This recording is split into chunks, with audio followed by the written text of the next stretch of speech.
Imagine a place where thousands once lived, worked, and dreamed, now left utterly abandoned, as if everyone vanished overnight. What secrets lie within this crumbling fortress in the sea? Why did an entire island become a ghost town? This is the story of Hashima Island, the ghost island of Japan. Off the coast of Nagasaki, Japan, lies a desolate, concrete island. It is known as Hashima Island. Its more popular name, however, is Battleship Island. This moniker speaks to the island's imposing silhouette. From a distance, the abandoned concrete structures resemble a giant warship. Hashima's story is one of industrial ambition, human resilience, and ultimate abandonment.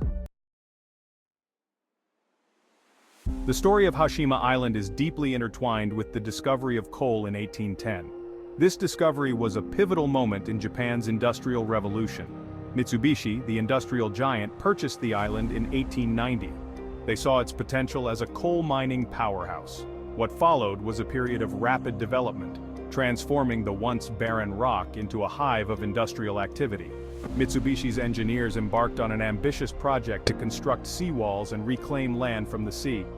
This created more space for the growing industrial complex and the burgeoning population it attracted.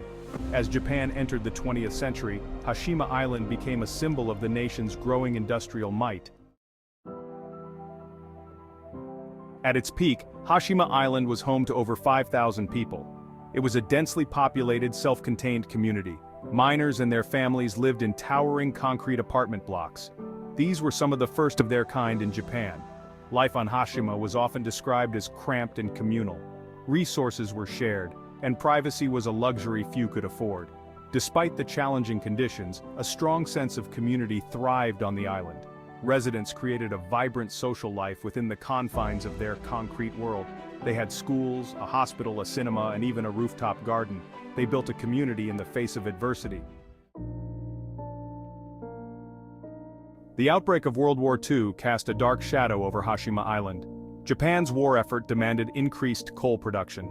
This led to the forced recruitment of Korean and Chinese laborers.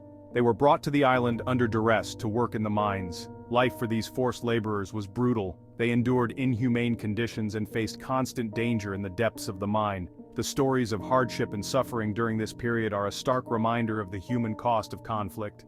Many perished on Hashima. They were victims of malnutrition, disease, and mining accidents. The island stands as a silent testament to their suffering. The fate of Hashima Island was forever altered by the decline of the coal industry in the 1960s.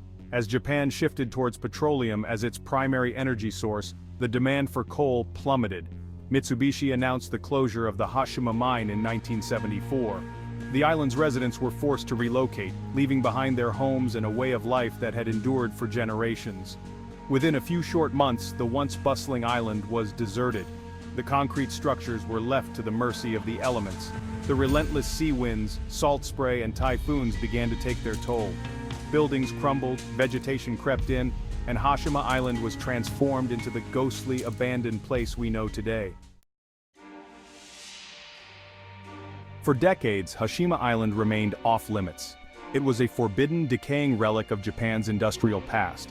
However, in recent years, the island has undergone something of a resurgence. In 2009, after years of restricted access, a small portion of Hashima Island was reopened to the public. It has captured the imagination of artists, filmmakers, and curious travelers. One of the most notable appearances of Hashima Island was in the 2012 James Bond film Skyfall. In Skyfall, Hashima served as the inspiration for the villain's lair. Its crumbling buildings and isolated location provided a chilling backdrop for the film's climax. This high-profile exposure introduced Hashima Island to a global audience. It sparked a wave of interest in the island's history and its ghostly allure.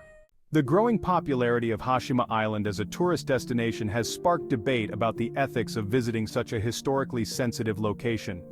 Some argue that the island should be preserved as a memorial. It should stand as a reminder of the suffering endured by forced laborers during World War II. Others believe that controlled tourism can help raise awareness of the island's history and generate funds for its preservation. The challenge lies in finding a balance.